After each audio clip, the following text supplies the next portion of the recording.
Bien, bonjour à tous et bienvenue dans cette vidéo sur la notion de vitesse. Alors jusqu'à présent, quand on avait besoin de calculer une vitesse, si vous rendiez par exemple à un endroit qui se trouve à 100 km de chez vous, et que vous mettez 1 heure pour aller à cet endroit-là, vous avez parcouru 100 km en 1 heure, votre vitesse c'était de 100 km par heure. Alors 100 km par heure, attention, en moyenne.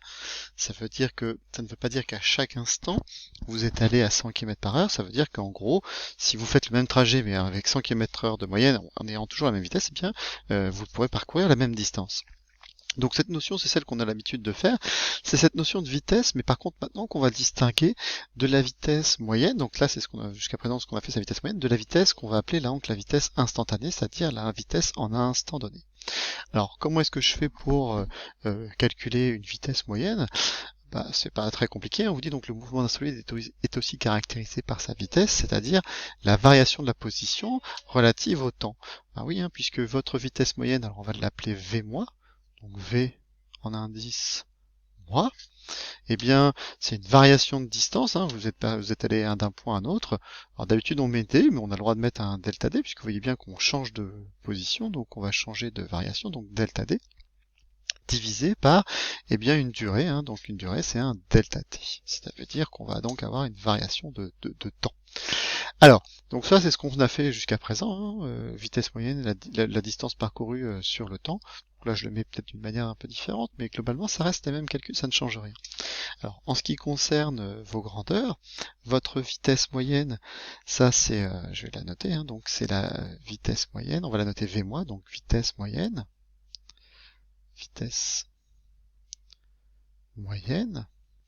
Par contre, pour l'exprimer correctement, il va falloir l'exprimer en mètres par seconde. Donc je mets mètres point seconde moins 1. Delta D, ça c'est donc la variation de position, ou la distance parcourue, comme on veut. Je marquais plutôt variation de position, puisqu'il y a un delta D. Donc on va noter variation de position. Position, avec un T. Donc ça, par contre, ça va s'exprimer en mètres. Et delta D, donc, c'est la durée du parcours. Donc, durée du parcours.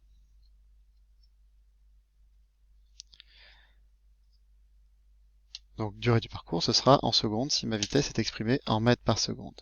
Alors, donc, les vitesses sont donc exprimées en mètres par seconde. L'unité usuelle, souvent, c'est le kilomètre par heure. Je mets une petite astuce ici.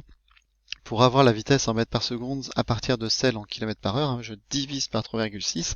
Si j'ai besoin de faire le contraire, de passer des kilomètres par heure au mètres par seconde, évidemment, je vais faire le contraire. Je vais faire fois 3,6. Alors donc voilà, ça c'est la vitesse moyenne qui me permet de savoir à quelle vitesse en moyenne j'ai parcouru un trajet. Par contre, la vitesse instantanée, elle, va me donner une information sur la vitesse à chaque instant. Alors, ce qu'on va faire ici, c'est que on va essayer de comprendre cette situation ici. Alors imaginons que vous soyez, n'importe qui soit sur une sorte de trottinette, je pense, ici. Donc on se déplace, voilà, on se déplace.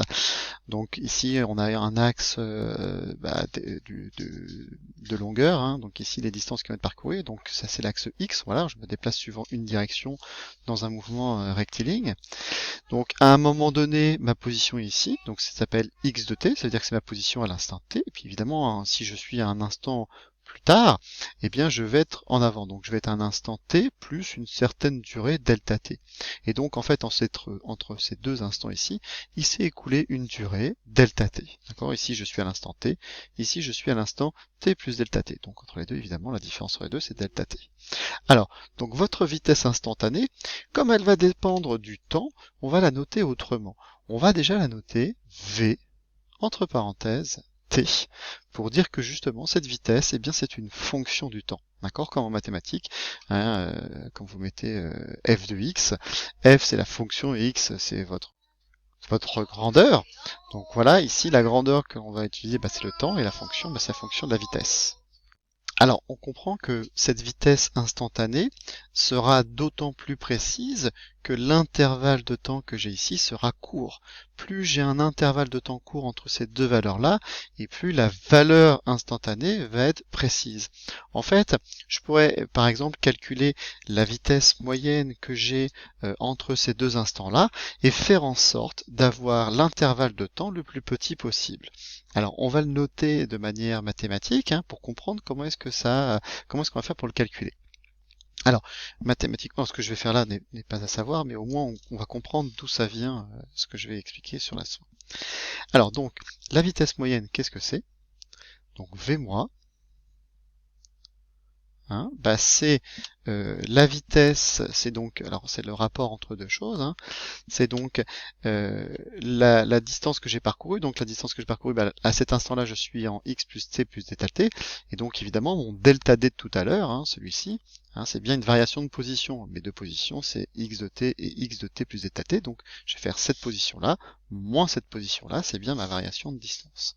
Donc j'ai x de t plus delta t moins x à la position t. Maintenant, c'est pareil, le delta t que j'ai ici, c'est à cet instant ici, moins cet instant-là. Alors, à cet instant-là, quand je suis ici, je suis en t plus delta t. Et à cet instant-là, je suis en t.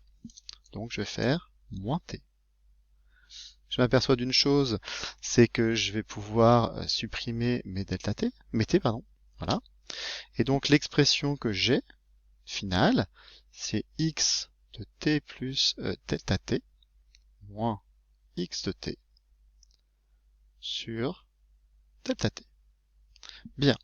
Alors maintenant, je vous ai dit, ma vitesse instantanée, alors ici j'ai calculé une vitesse moyenne entre deux instants, mais la vitesse instantanée, bien ça sera le moment où mon delta t sera extrêmement court. Bien thématiquement, pour faire en sorte que cette valeur ici, delta t, bien tende vers 0, on va utiliser la notion de limite. Donc en fait, si je fais la limite de ma vitesse moyenne lorsque delta t va tendre vers 0, c'est quoi? C'est cette expression que j'ai ici, mais je rajoute la limite quand delta t va tendre vers 0. Donc c'est la limite quand delta t va tendre vers 0 de x de t plus delta t moins x de t. Je divise par delta t. Et là, dans ce cas-là, qu'est-ce qu'on s'aperçoit? Cette expression qui se trouve ici, c'est la définition de ce que l'on appelle la dérivée. La dérivée d'une fonction, c'est exactement cette définition que l'on a là. Donc en fait, la limite de la vitesse moyenne, ça, c'est ce qu'on va appeler ma vitesse instantanée. Donc la vitesse instantanée, c'est quoi? Je vais le rajouter ici, c'est v de t. Donc si j'ai besoin de calculer une vitesse à un instant donné, je vais calculer la dérivée de la position en fonction du temps. D'accord? Donc là, c'est la variation de position en fonction du temps. Alors, donc ici on vous met, ça c'est ma définition ici, où x de t, c'est la position du mobile à l'instant t lors d'un mouvement rectiligne. Alors donc, comment est-ce qu'on va faire pour noter cette dérivée? Donc on va le mettre ici dans l'encadré, donc je vais compléter les pointillés. Donc la vitesse instantanée v, alors on pourrait même v de t, si on voit ici v de t, voilà, est donc égale à la dérivée de la position x par rapport au temps t. Alors les notations, donc la vitesse instantanée, je la note v avec entre parenthèses t pour dire que c'est une fonction, d'accord? Et du coup, ma dérivée, il y a deux possibilités pour les noter. En mathématiques, on va noter sous la forme de prime. Donc je peux marquer, c'est x' de t, c'est donc la dérivée de la position en fonction du temps.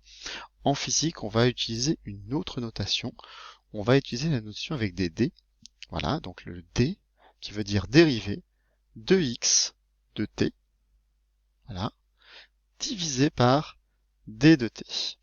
Donc le d qui se trouve là, ça veut dire, c'est pas une distance, c'est pas une variable, c'est une dérivée, ça veut dire que c'est la dérivée. Donc c'est la dérivée de x, c'est-à-dire la dérivée de la position, sur la dérivée du temps, d'accord, sur le d de t, donc voilà. Ça ressemble un peu à ce qu'on avait au-dessus, c'est-à-dire, voilà. Pour ma vitesse moyenne, c'est un delta.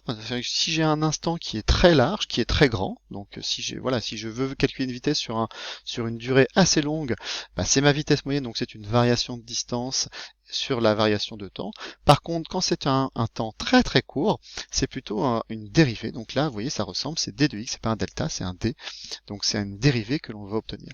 La dérivée va nous permettre donc de calculer les vitesses. Alors, l'accélération, je vous rappelle que l'accélération, c'est quoi? C'est un peu comme étant le taux de variation de vitesse. C'est-à-dire combien de mètres par seconde vous allez gagner ou perdre. D'accord? Donc si ma vitesse reste constante lors d'un mouvement, si j'ai un mouvement par exemple rectiligne uniforme, je vais pas avoir d'accélération puisque ma vitesse va toujours être la même. Donc on va le noter toujours de la même manière. Par contre l'accélération, si vous êtes en voiture et que vous accélérez, eh bien votre vitesse va augmenter progressivement. Si vous ralentissez ou décélérez, eh bien votre vitesse va se réduire, donc vous avez bien mesuré, c'est ce qu'on appelle cette accélération. Alors, accélération en physique, on va la noter donc quand il s'agit d'une accélération moyenne entre deux points, eh bien A moi, comme on avait fait tout à l'heure. Le A qui veut dire accélération et moi qui veut dire moyenne. Alors, qu'est-ce qu'elle permet de faire? Elle permet de décrire le mouvement d'un solide en caractérisant ses variations de vitesse. Alors, on va le noter ici, donc permet de décrire le mouvement. Je mets MVT pour aller plus vite. Décrire le mouvement d'un solide en caractérisant, donc décrire le mouvement d'un solide en caractérisant ses variations de vitesse.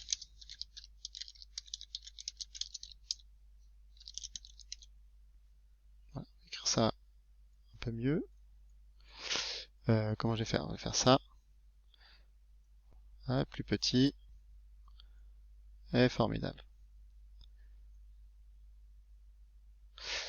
Bien. Donc, l'accélération, c'est ce qui permet de décrire le mouvement d'un solide en caractérisant ses variations de vitesse. Voilà, c'est le taux de variation de vitesse. Donc voilà. Comment est-ce que je vais continuer? Eh bien, elle est donc égale à la variation de vitesse. Une variation de vitesse, c'est quoi? C'est un delta V, c'est une variation de vitesse de ce solide dans un intervalle de temps, toujours un delta t. Donc votre accélération moyenne, qu'on va noter à moi, dans ce cas-là, eh bien c'est la variation de la vitesse que je divise par la variation de temps. Voilà.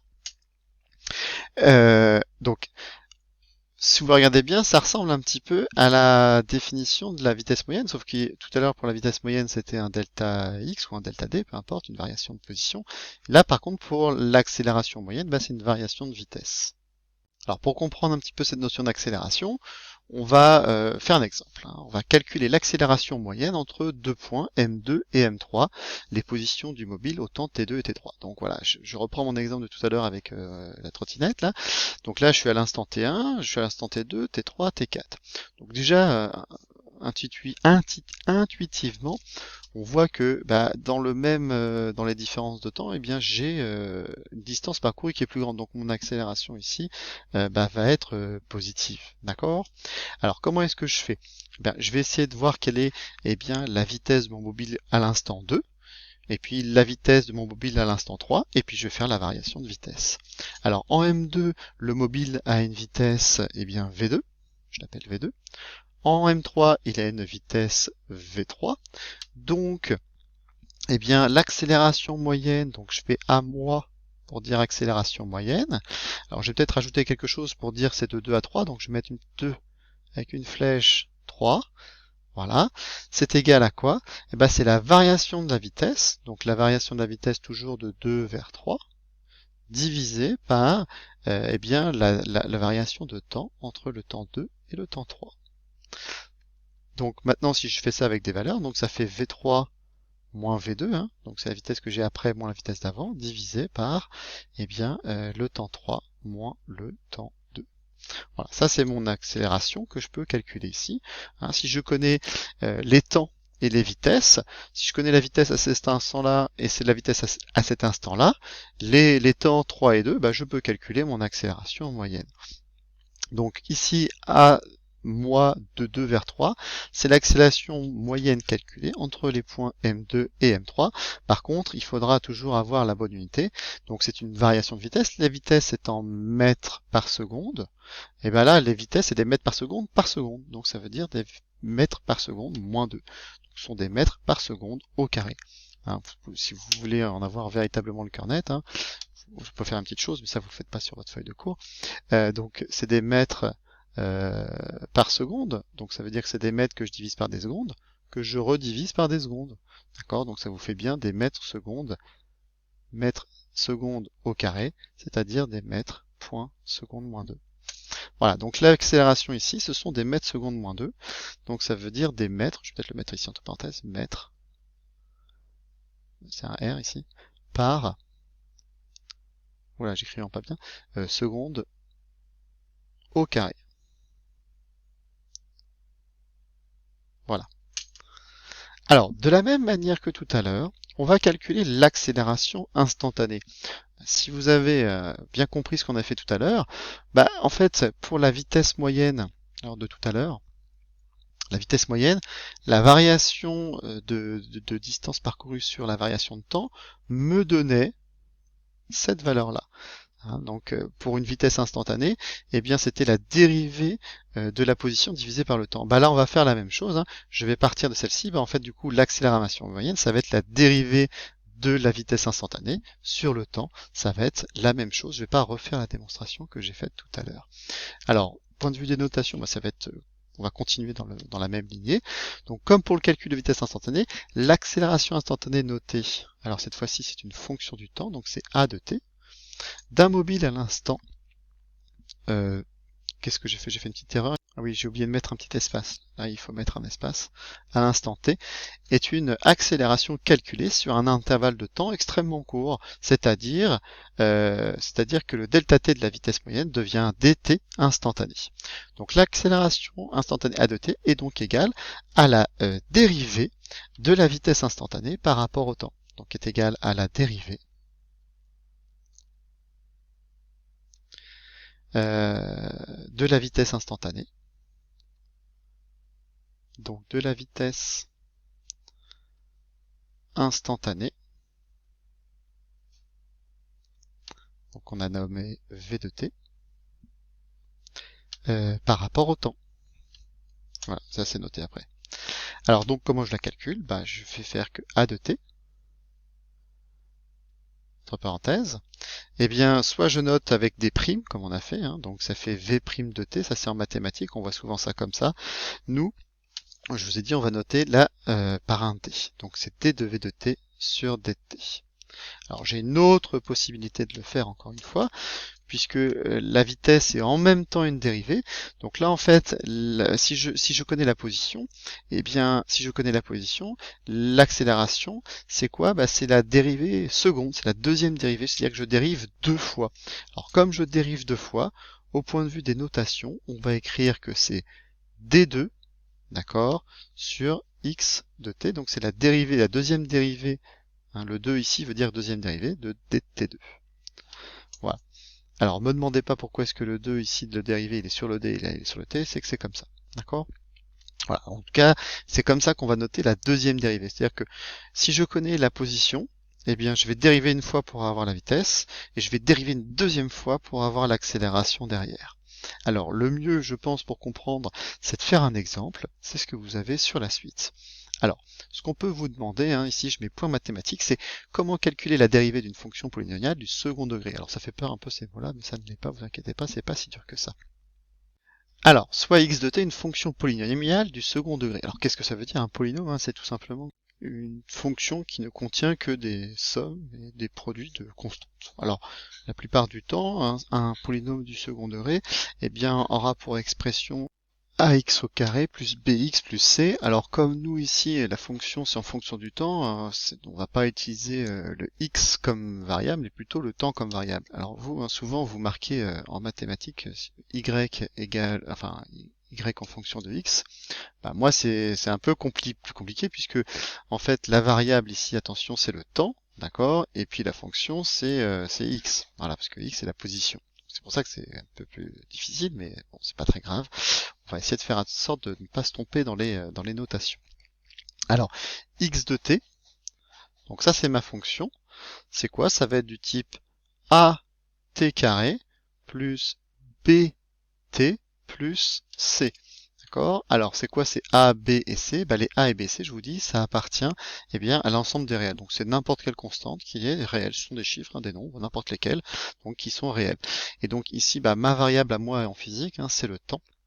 Donc, c'est pour ça que j'ai t au carré. Hein, sinon, en mathématiques, on aurait écrit, hein, vous le notez pas, mais en mathématiques, on aurait écrit cette fonction polynomiale plutôt du genre f de x égale ax carré plus bx plus c, d'accord? Sauf que bah, la variable qu'on utilise en mathématiques c'est le x, bah moi c'est le temps, donc c'est le t. Donc c'est pour ça que je ne, enfin c'est juste un changement de lettre, mais sinon à part ça, ça revient strictement au même.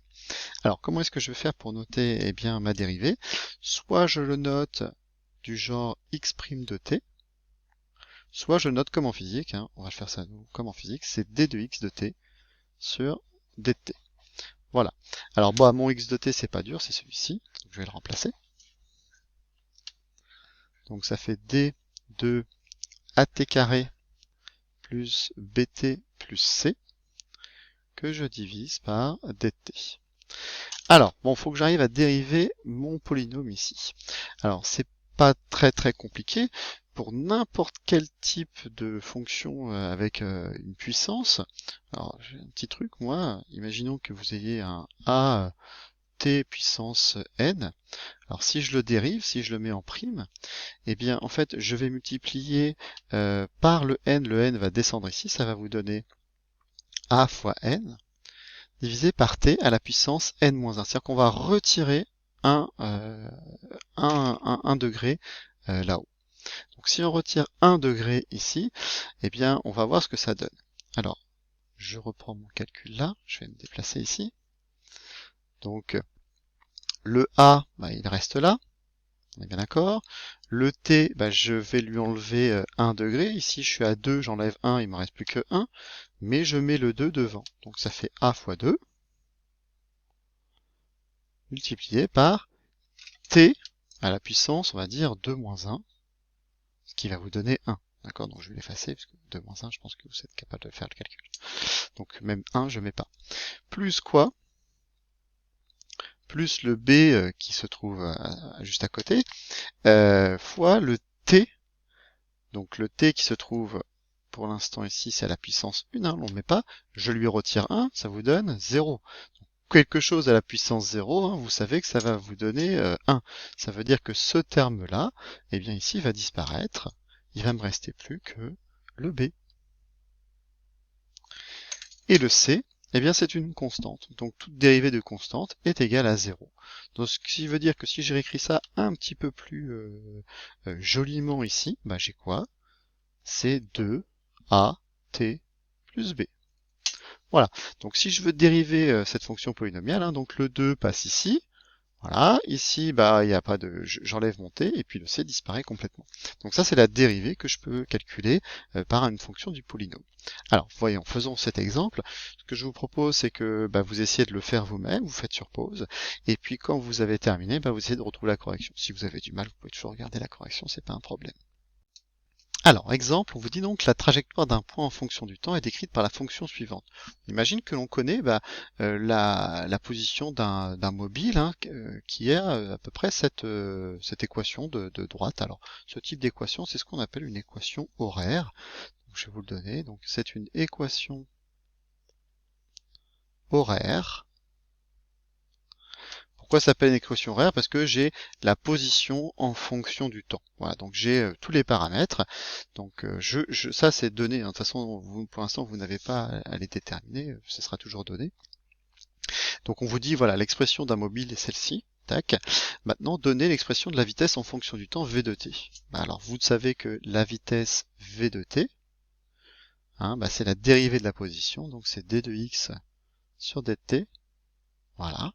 Donc je vais dériver eh bien, cette expression-là.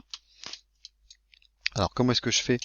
Ici, mon coefficient de devant, le 2,25, je vais le garder. Donc 2,25, voilà. Fois la puissance passe devant, fois 2. voilà, fois le t que je vais enlever d'une puissance de 1, ça va vous donner fois t. C'est un 2 ici, ça se voit pas bien, mais c'est un 2. Moins, attention, j'oublie pas parce qu'il y a un moins à cet endroit-là, hein, donc voilà, moins 6,31. Et c'est tout, puisque voilà, ici le puissance 1 va passer à puissance 0, donc ça va s'annuler, et puis ici, bah, la constante c'est égal à 0. Donc voilà, j'ai mon expression de la vitesse en fonction du temps. Donc j'ai dérivé. Alors, il faut s'entraîner un petit peu pour comprendre comment ça marche, mais après c'est pas si compliqué que ça. Alors, deuxième question, on vous demande quelle sera la vitesse du mobile au bout de t égale 12 secondes.